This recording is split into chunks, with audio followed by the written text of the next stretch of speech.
अगर बकौल आपके 14 अरकान आपका साथ छोड़ गए हैं और आपने उन्हें शो कॉज नोटिस जारी कर दिए हैं, तो इसका मतलब ये है कि 342 के ऐवान में 165 अरकान आपके साथ रह गए हैं। गोया आप अक्सरियत खो चुके हैं।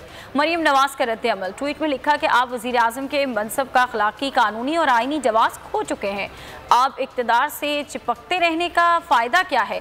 ये भी कहा कि अवामी नुमाइंदों के सामने दो रास्ते हैं। पहला ये कि अवाम के साथ खड़े हो जाएं और दूसरा ये कि आपकी डूबती कश्ती में गर्क होकर रुसवाई और बदनामी की तारीख का हिस्सा बन जाएं। दूसरों को शो कॉज नोटिस जारी करने से पहले शो कॉज नोटिस का जवाब दो जो पूरी कौम ने आपको दे रखा है।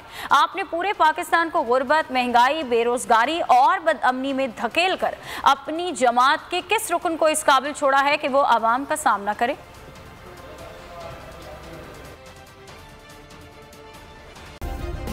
सब्सक्राइब करें और बेल दबाएं ताकि कोई खबर रह न जाए।